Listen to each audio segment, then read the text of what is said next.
Diz a Bíblia em Mateus capítulo 18, versos 1, 2 e 3. Naquela hora, aproximaram-se de Jesus os discípulos, perguntando: quem é porventura o maior no reino dos céus? E Jesus, chamando uma criança, colocou-o no meio deles e disse: em verdade vos digo que, se não vos converterdes e não vos tornardes como crianças, de modo algum entrareis no reino dos céus. O assunto aqui, obviamente, é humildade. O Senhor Jesus está mostrando aos discípulos um antídoto para um sentimento que eles nutriam e tinham dentro do coração. E um sentimento que muitas vezes nós também nutrimos. Eles estavam já vivendo com Jesus há algum tempo. E era evidente, era claro aos discípulos que Jesus tinha um poder sobrenatural. Jesus fazia coisas que os discípulos não podiam fazer.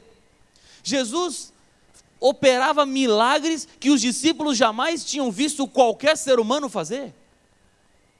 Eles viram um dia Jesus andando sobre as águas. Eles viram um dia Jesus multiplicando pães e peixes. Eles viram as manifestações de Cristo Jesus, como já vimos quando ele falou para o mar se acalmar, ou quando Jesus curou uma mulher porque relou na orla da sua veste. Ele tinha poder. Ele era um homem acima dos outros homens. E agora, a grande pergunta dos discípulos é: Senhor Jesus, nós já vimos que é bom estar do seu lado, porque o Senhor nos garante algumas coisas que os outros seres humanos não nos garantirão. Mas a nossa pergunta é o seguinte: Senhor Jesus, no seu reino, quando o Senhor estabeleceu o seu poderio nessa terra, quem vai ser o maior? A quem o Senhor vai dar as atribuições? Porque lá no reino dos céus existem os importantes. Quem, Senhor Jesus? Onde está a importância? Quem vai ser o maior? Qual dos 12 aqui o Senhor vai escolher para dar um cargo mais elevado?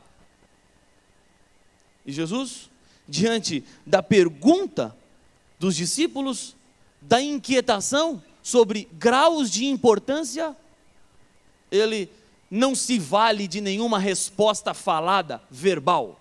Mas Jesus chama uma criança, que nós não sabemos quem é essa criança, mas ela estava por lá, perto da conversa. E Jesus coloca no meio e diz assim: o maior no reino dos céus é quem se tornar igual a esta criança. For como esta criança. Mas antes de entrar neste assunto das crianças, voltando aqui para o texto bíblico, há uma expressão aqui em Mateus capítulo 18, que nos aponta para uma nova realidade, para uma outra situação, com relação ao assunto da humildade. O verso 1 começa dizendo assim, ó: naquela hora. Mateus poderia começar dizendo assim: aproximaram-se os discípulos de Jesus, mas ele faz questão de colocar uma expressãozinha pequena, que contextualiza o tempo no qual a criança foi colocada no meio dos discípulos. E o tempo era naquela hora. E a grande pergunta é: que hora? Qual era a hora? Obviamente, esta expressão, naquela hora, ela nos faz retroceder um capítulo atrás, o capítulo 17. Porque no capítulo 17 do Evangelho de Mateus, acontecem basicamente 4 coisas. E depois dessas 4 coisas que acontecem, Mateus diz assim: naquela hora. Sabe por que ele escreve naquela hora? Porque os 4 eventos que aconteceram em Mateus capítulo 17, exatamente antes da pergunta, da inquietação dos discípulos sobre quem era o maior, esses 4 eventos mostravam e apontavam exatamente o que Jesus queria ensinar para os discípulos, com relação à humildade. A criança colocada no meio foi apenas um reforço para uma lição que os discípulos ainda não tinham entendido. Quais são os 4 eventos do capítulo 17? O primeiro evento é o evento da transfiguração. Jesus, diante de 3 dos seus discípulos, ele transfigura-se em Deus. o maior espetáculo que esse mundo já viu. Jesus transformando-se em Deus.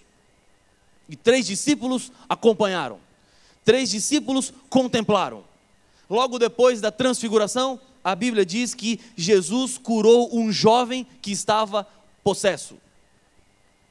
Após o milagre, após a cura, a expulsão do inimigo da vida daquele jovem, o Senhor Jesus, ele conversando com os discípulos, ele prediz a sua morte, a sua crucifixão. Logo depois, já no finalzinho do capítulo 17, Jesus está entrando na cidade de Cafarnaum e a Bíblia diz que foi-lhe cobrado o imposto. Ele deveria pagar um imposto e Jesus paga o imposto. E naquela hora foi que os discípulos perguntaram: Senhor, quem é o maior?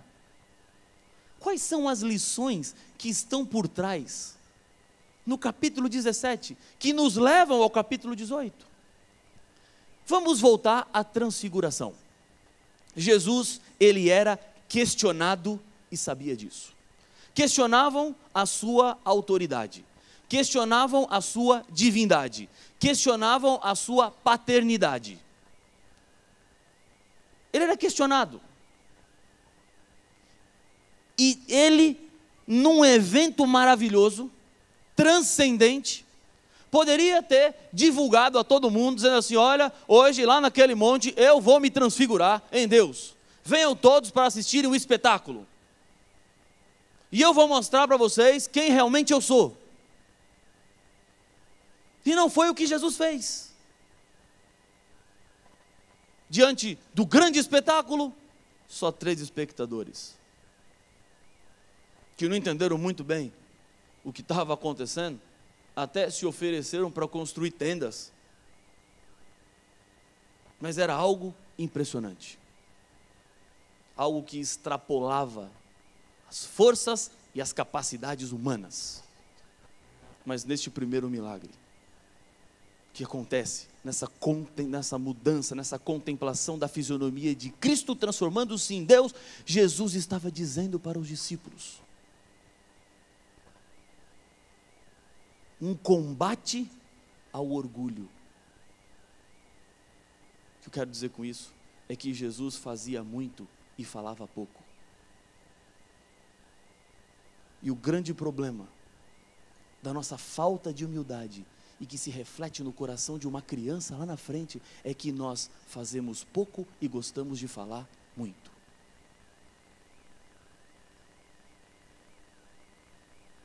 Porque às vezes pensamos da maneira ou da forma como pensamos? Porque às vezes os tratamentos pessoais são diferenciados? Ah, se eu soubesse que ele era filho de fulano de tal, ou se eu soubesse que ele era deputado, ou era parente do ministro. Aí os tratamentos parecem que mudam. As portas se abrem em qualquer lugar. Porque nós somos assim. Mas Jesus Cristo aqui, que era Deus, não estava chamando a atenção para o seu grande espetáculo, porque ele queria ensinar para os discípulos que eles deveriam ter cuidado em querer, às vezes, aparentar, mostrar-se, ou tentar convencer os outros daquilo que eles acham ou pensam. Deixa eu lhe contar um testemunho, abrindo o coração. Quando eu me tornei evangelista, eu montei uma equipe de obreiros bíblicos, em cima de muita oração, e a equipe montada era uma equipe com homens consagrados, e que faziam um trabalho evangelístico maravilhoso. Era um time muito bom de se trabalhar, de se conviver. Começamos os trabalhos evangelísticos, as campanhas, as séries. E os resultados começaram a vir. pessoas começaram a aceitar Jesus e serem batizadas. E mesmo sem percebermos, nós caímos numa armadilha. E a armadilha era computar o número de pessoas batizadas. Deus abençoava as séries, centenas de pessoas se batizavam, os números aumentavam e começávamos a estampar os números por todos os lados. Quanto a equipe de evangelismo, quanto os evangelistas levaram ao batismo. Mas chegou um dia que eu comecei a me incomodar. Porque por trás eu pensava assim, não somos nós, não fomos nós que fizemos. Foi Deus, foi o seu poder, foi sua atuação. E nós, mesmo fazendo o trabalho de Deus, dedicados à pregação, acordando cedo, indo dormir tarde, pregando todas as noites, às vezes 120, 150 dias, sem um dia de folga, toda noite em conferência. Na nossa motivação em pregar, nós estávamos caindo num abismo, num precipício do orgulho, da vaidade. E numa reunião, eu disse a eles, a partir de hoje nós não contamos mais nada. A partir de hoje nós não temos mais números. Não vamos contar mais quantas pessoas a nossa equipe levou ao batismo, porque não fomos nós. Não somos nós. Nós não fizemos nada. E se nós começarmos a falar dos números, dos resultados alcançados, nós estamos chamando a luz para nós, e a luz não é nossa. O poder não é nosso, a atuação não é nossa. A atuação e o poder é de Deus. Se alguém é digno de crédito e de mérito, não somos nós, é Deus. Somos apenas instrumentos dele. Depois daquele dia, eu nunca mais contei nada. As campanhas são feitas, o trabalho é feito, as pessoas são alcançadas e Deus conta. O Espírito Santo registra, não eu, não ninguém. Ele faz. Jesus Cristo, na transfiguração, estava mostrando uma grande lição de humildade.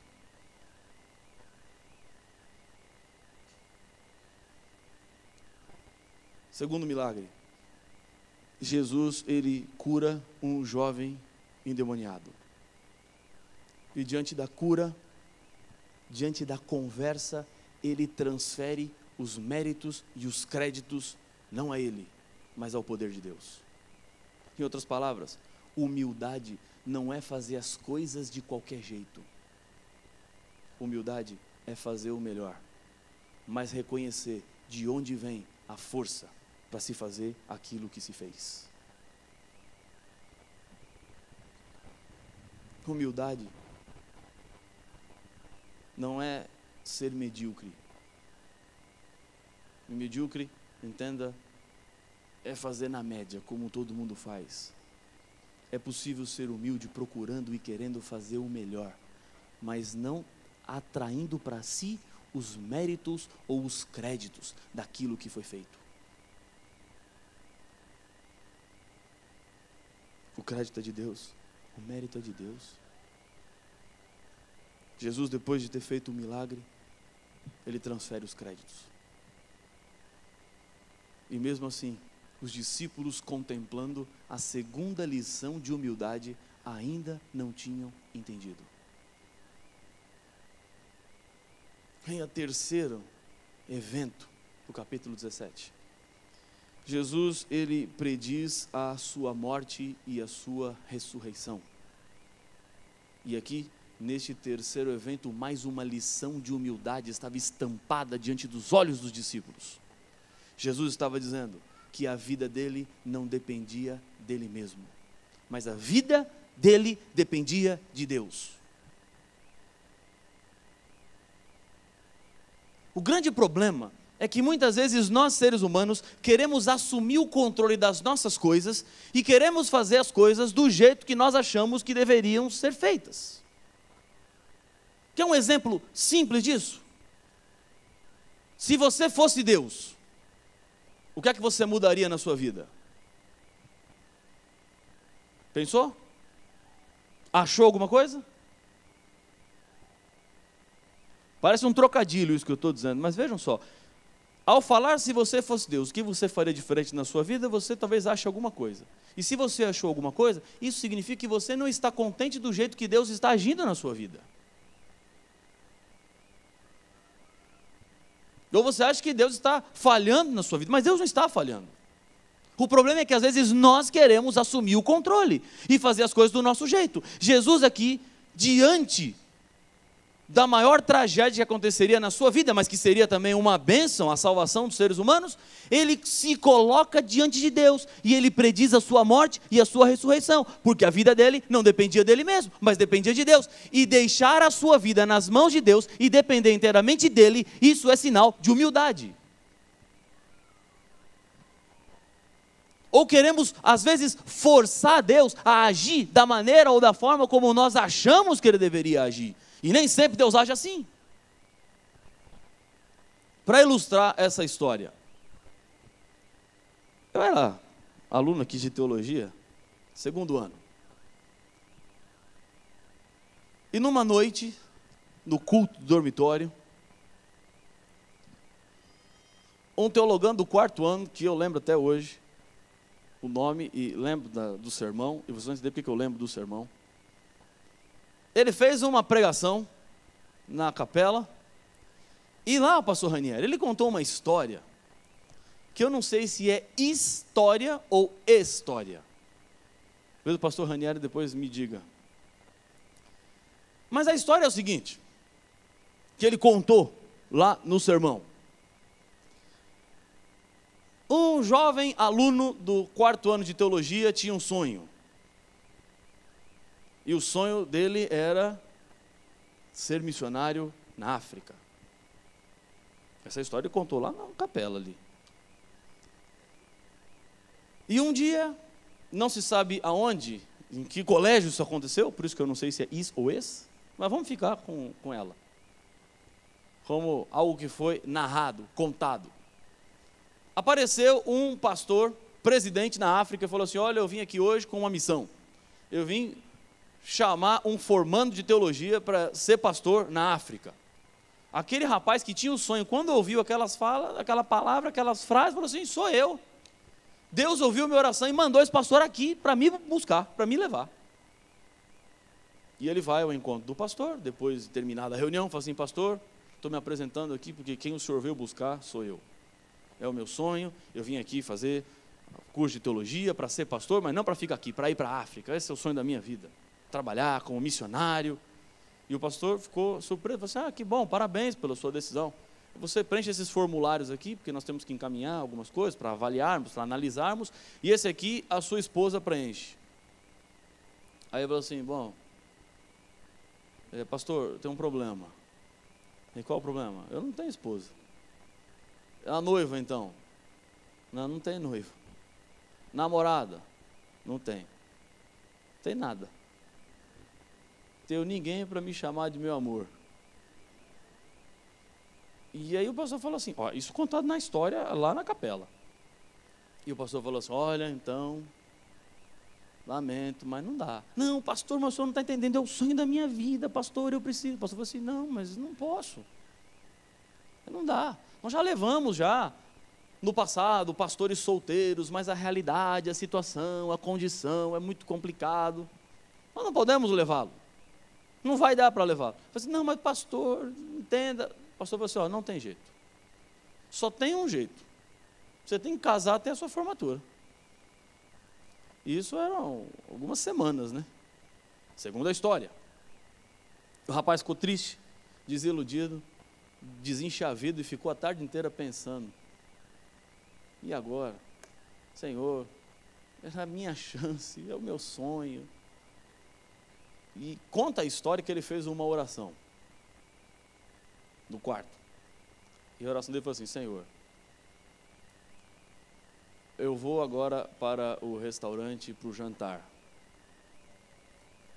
E eu vou sentar naquela mesa do canto isolado no fundo, onde ninguém senta. E a primeira moça que sentar na minha frente é aquela que o senhor está mandando para casar comigo e ir para a África. Foi a oração dele, né?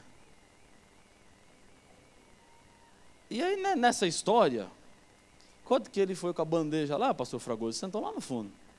E o pessoal falava assim, vem para cá. Eu, não posso. Ficou isolado lá. E aí, de repente, ele estava lá começando a comer e uma garota ficou parada com a bandeja, olhando para ele lá, isolado. E ele olhou, viu a garota, voltou a comer e falou assim, Senhor, todas menos aquela.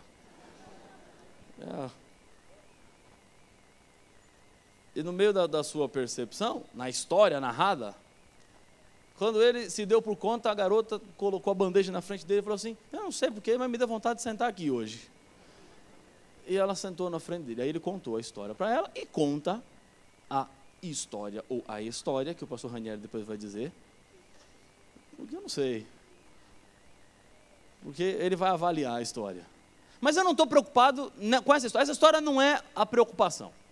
E aí conta a história que ela sentou, ele contou, falou, olha, você está aqui porque Deus mandou, e nós vamos para a África, e não sei o quê.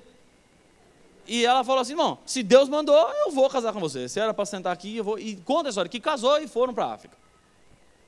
E esse foi o culto do dormitório. Acabou o culto. Na manhã seguinte, eu tinha prova de hebraico com o pastor Siqueira. Essas provas que vocês conhecem.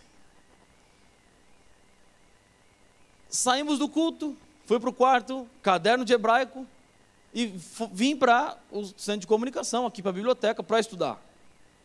E veio comigo um colega de quarto. Nós dois. Leonardo, o nome dele.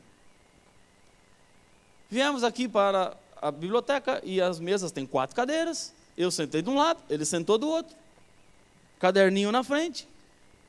E começamos a estudar o SUS. O pessoal do hebraico sabe o que é o SUS.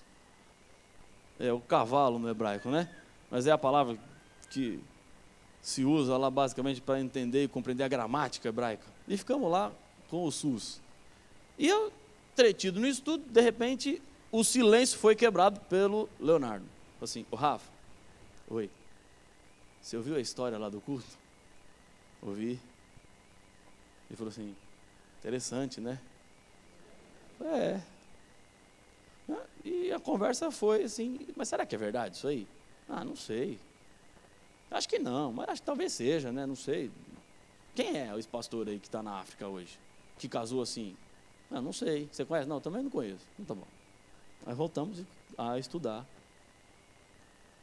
Não demorou muito, o Leonardo estava impossível aquela noite. E ele falou assim, ô Rafa, oi, você tem coragem de fazer uma oração igual a aquela? Aí eu falei assim, que oração? Não, fazer uma oração assim, que... Por exemplo, que a primeira moça que sentar do seu lado, ou a primeira que sentar do meu lado, é aquela que Deus está mandando para a gente casar. Aí eu falei assim, não tenho coragem não, e você? Ele falou assim, eu também não. Aí eu voltei a estudar. Não muito tempo depois, ele, ô Rafa, eu falei, oi. Falei que estava impossível aquele dia. E ele falou assim, vamos fazer oração? Aí eu falei assim, não sei, Léo, eu acho que é uma coisa meio complicada isso aí. Não, vamos fazer oração. Vamos orar e para Deus mandar alguém. Porque se ele mandou lá na história, vai mandar para a gente também. Aí eu falei assim, Léo, eu não estou achando uma boa ideia isso. Não, mas vamos orar. Aí eu falei, tá bom, então vamos orar. Aí eu abaixei assim na mesa, ele abaixou, aí colocamos a mão assim e ficou um silêncio. Ele, ora, eu falei, não, eu não vou orar não. A ideia é sua, você que ore. Você que inventou isso aí, você que faça a oração. E aí, ali no centro de comunicação, nessa ala aqui que eu estou vendo agora, nesse corredor, você entra assim à direita. E aí, abaixamos de novo, e ele começou a fazer a oração. Ele não tinha dito nem 2, 3 frases, eu senti a cadeira do meu lado se mexendo. Ele não tinha nem pedido ainda. E eu confesso a vocês que eu não aguentei e abri o olho. Porque a cadeira já tinha se mexido, dei uma olhada assim. Quando eu olhei, falei assim, Léo, pode parar que deu errado. Tinha um colega da nossa turma, chamado Wellington, que hoje ele é pastor do maior município do Brasil, Altamira, no Pará. Ele deve ter uns 2 metros e alguma coisa de altura. E sentou lá e falou, e aí, vocês estão estudando o quê? Aí eu falei, Léo, a sua oração, o que deu? Deu completamente errado. Mas sabe o que está por trás disso aqui? Às vezes é a nossa tendência, o nosso desejo de querer fazer as coisas do nosso jeito, da nossa forma, ou dizer para Deus o jeito que Ele tem que fazer. Quando Jesus prediz sua morte, sua ressurreição, Ele está dizendo que sua vida tem que estar nas mãos de Deus, e deixe que Deus faça o resto. Jesus colocou a vida dele diante dos planos do Pai, para a salvação dos seres humanos.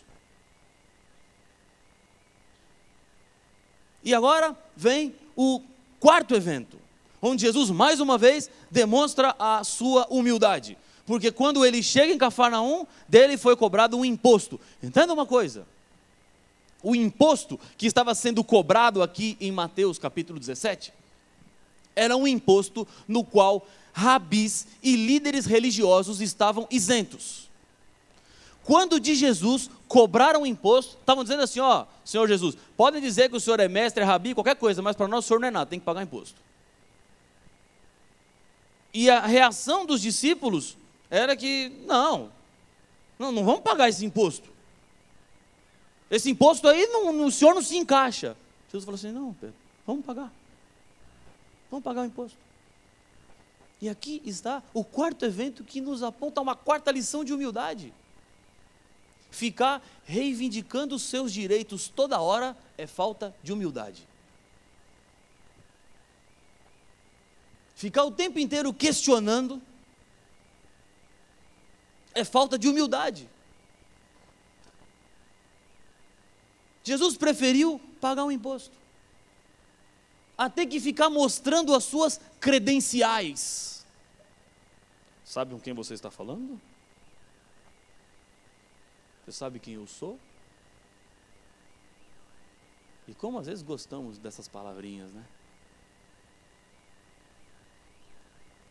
No popular, poderia se dizer, abre aspas, carteirar.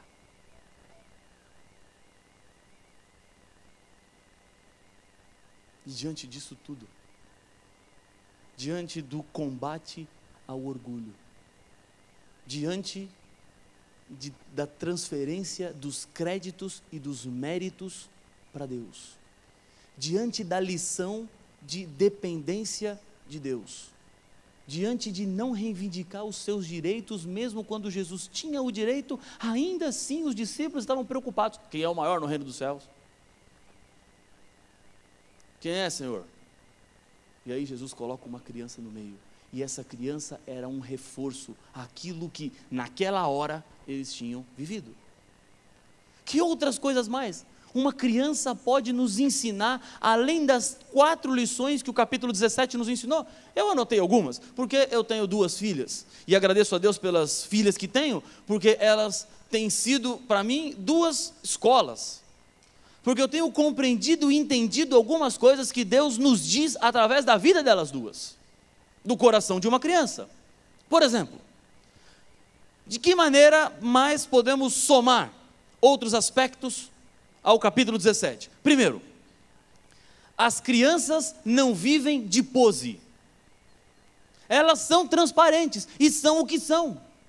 As crianças não estão preocupadas em demonstrar para os outros aquilo que elas não são, elas não querem mostrar para as pessoas aquilo que elas não têm, elas são o que são.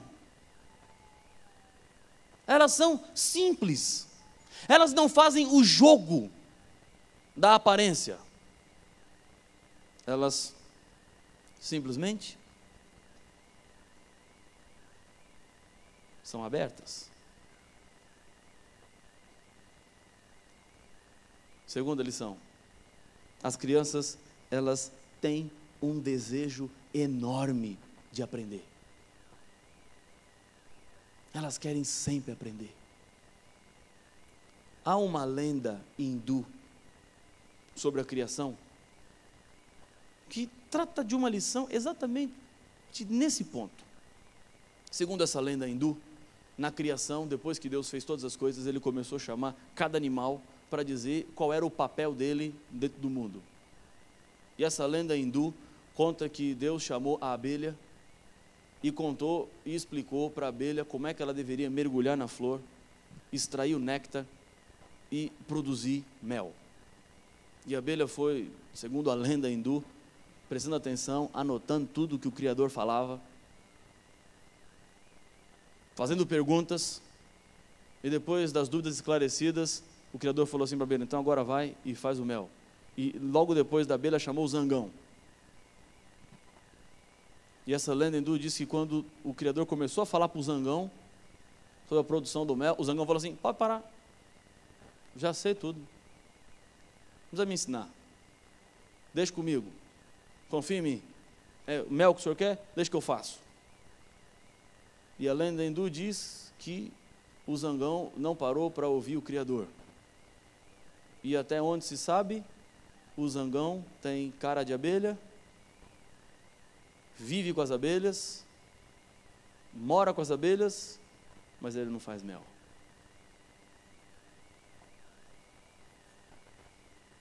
Parar para aprender e achar que você sabe tudo é falta de humildade.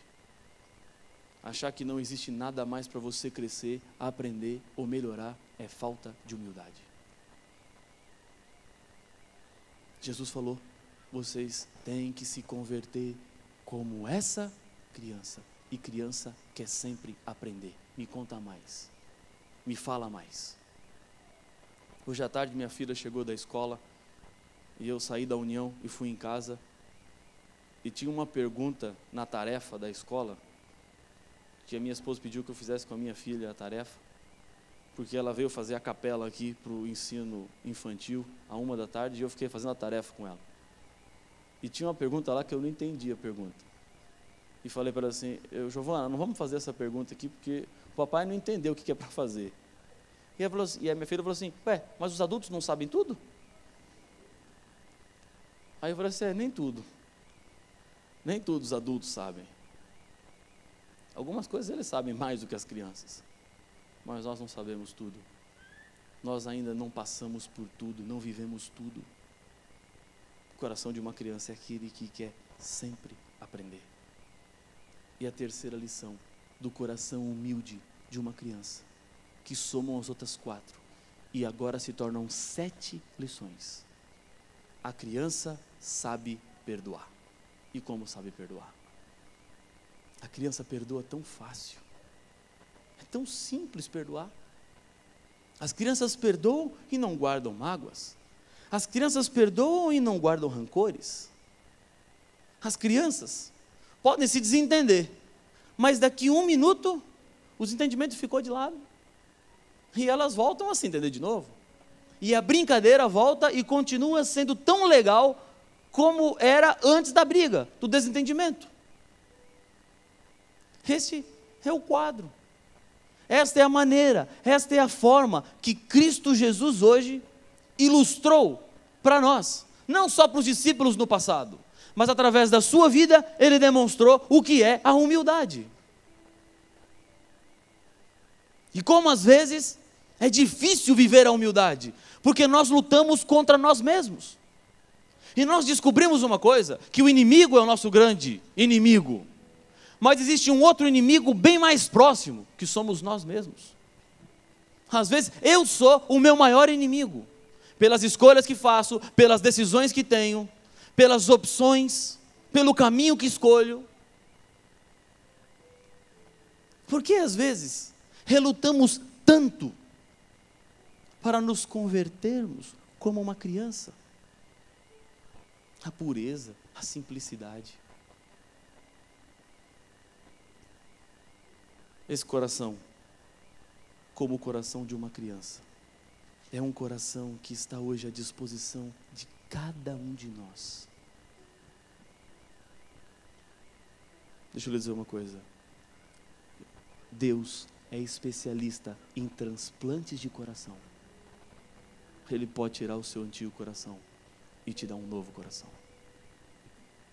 Talvez, quando você olha para a sua vida, você tem percebido e entendido que não tem vivido como Jesus gostaria que você vivesse. Mas é possível mudar, é possível ser transformado, é possível deixar de lado algumas coisas. E talvez hoje à noite, diante deste quadro de humildade, você se depara e começa a se questionar, dizendo assim: Senhor, existem coisas na minha vida que eu preciso mudar mesmo. Há aspectos que estão diante de mim e que eu não posso mais viver assim, porque eu preciso de um novo coração, eu preciso de uma nova vida, eu preciso de um novo começo. E às vezes esse novo começo é tão relutante, tão difícil, tão duro. Eu fui fazer uma série de conferências no final do ano passado, num bairro na zona leste de São Paulo. Foi alugado um salão de esquina. Uma senhora disse para o seu marido, Adelino, assim: Adelino, é o seguinte, vai ter a série lá, 15 noites consecutivas, eu queria muito ir, todas as noites, você não pode me acompanhar? E ela fez esse pedido, essa pergunta para o marido, porque ele anda melhor do que ela na rua, e ela anda com mais dificuldade.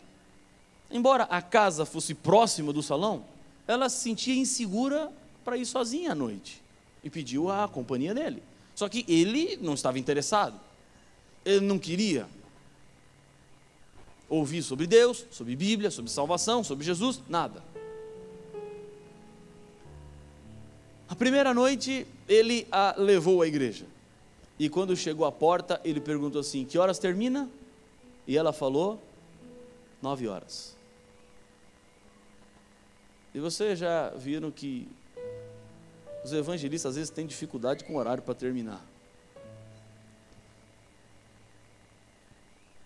Às 9 horas transformou-se em 9h15, 9h20, 9h25, 9h30, e ele chegou às 9 horas para buscar a esposa, e ficou meia hora na porta. Voltaram para casa, no dia seguinte ele a trouxe, e perguntou assim: que horas termina? Ela falou assim: 9 horas. E ele, às 9 horas, estava lá.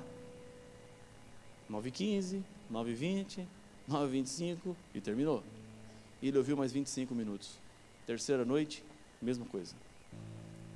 Na quarta noite, depois desses trechos da palavra de Deus que o Adelino ouviu, ele perguntou assim para a esposa: que hora termina? Ela falou assim: 9 horas.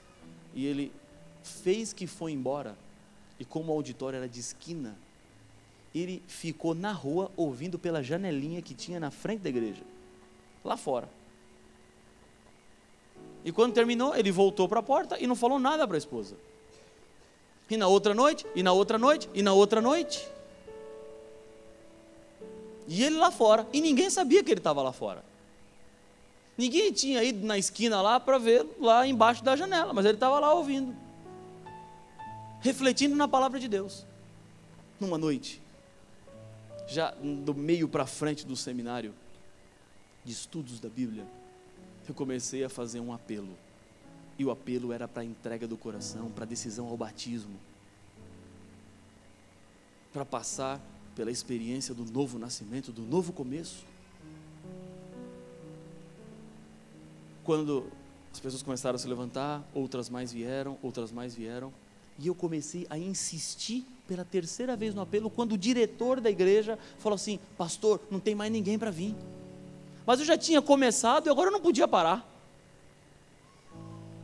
Mesmo sabendo que não tinha mais ninguém, eu ia insistir, terminar aquilo que comecei e parar e fazer a oração, porque já não tinha mais ninguém para se levantar, já não tinha mais ninguém para se decidir. Como eu comecei, eu terminei. E quando eu achei que não via mais ninguém, de repente alguém apareceu na porta e começou a andar pelo corredor central. E ele veio para frente. A esposa olhou e falou assim: o que o Adelino está fazendo lá? Ele entregou o coração para o Senhor Jesus naquela noite. Ele foi batizado. Algumas semanas depois de ter completado o estudo da Bíblia. E hoje está fiel diante do Senhor, porque Deus o alcançou através de uma janelinha. Do lado de fora na rua, Deus o buscou e disse: Adelino, eu posso te dar um novo coração, uma nova vida. Eu tenho me deparado com algumas situações impressionantes, como Deus resgata pessoas e chama pessoas. Esses dias, eu fui a Mogi das Cruzes fazer o batismo de uma mulher que assistiu uma série que fiz na Associação Paulista do Vale, transmitida pela internet. O nome dela é Érica. Ela assistiu a série toda pela internet, tomou uma decisão em casa, mandou um torpedo para o amigo que havia dado o site para ela assistir, E na frente do computador dela, ela decidiu ser batizada, e eu fui recentemente fazer o batismo dela, e quando cheguei, estava o marido dela, o Júlio, para ser batizado. E conversando com ele falou assim: pastor, eu não assisti a série de conferências, mas eu assisti o estudo bíblico que foi dado aqui em casa.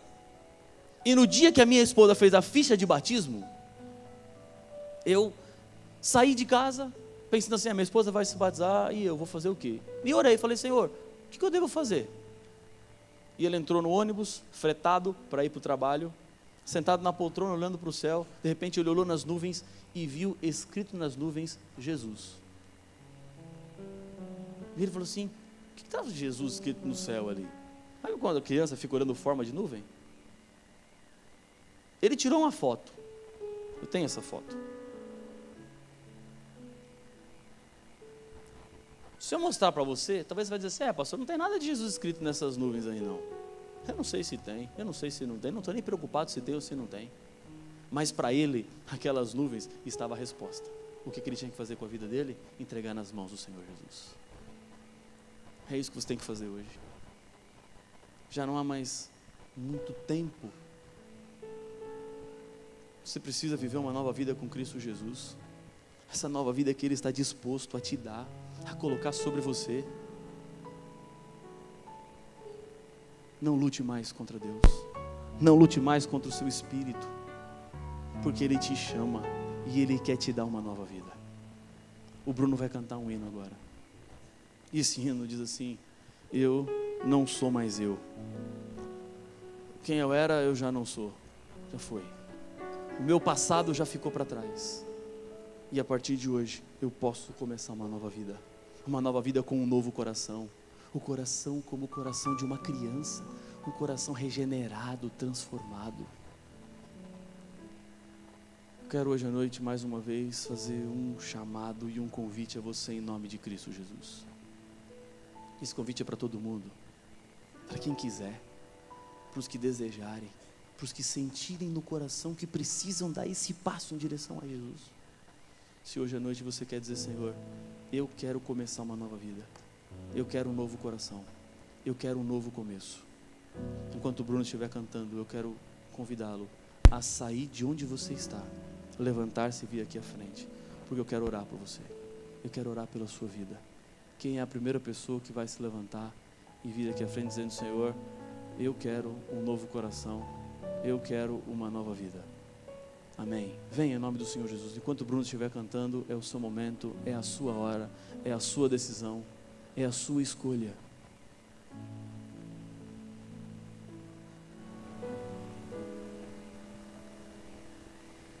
Eu vivi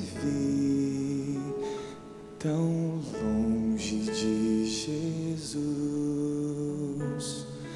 desprezei esta luz que um dia recebi.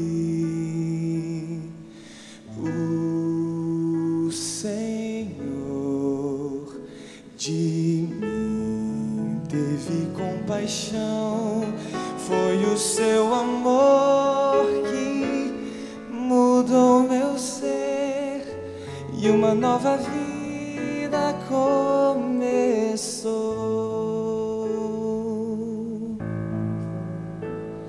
Eu não sou mais eu, Cristo vive em mim. Eu não sou mais eu, tudo em mim mudou.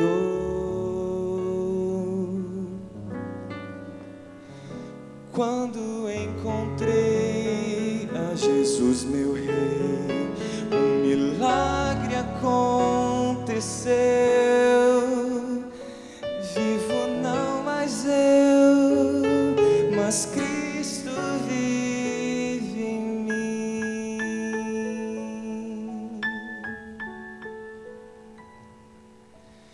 Do meu Deus completamente sou.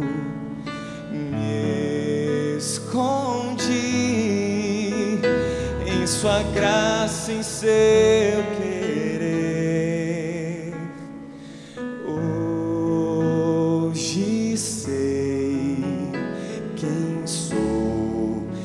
também quem fui, vivo do amor que me resgatou. Ele rendo glórias, ó Jesus. Eu não sou mais eu, Cristo vive em mim. Eu não sou mais eu, tudo em mim mudou. Quando encontrei a Jesus, meu Rei, um milagre aconteceu. Vivo não mais eu, Cristo vive em mim. Quem eu era já não sou, o passado já se foi. Vivo agora na alegria do Senhor. Se o pecado me chamar, insistindo em convidar, eu direi: morri pro mundo, Cristo vive em meu lugar. Se o pecado me chamar, insistindo em convidar, eu direi: morri pro mundo, Cristo vive em meu lugar. Eu não sou mais eu não sou mais eu não sou mais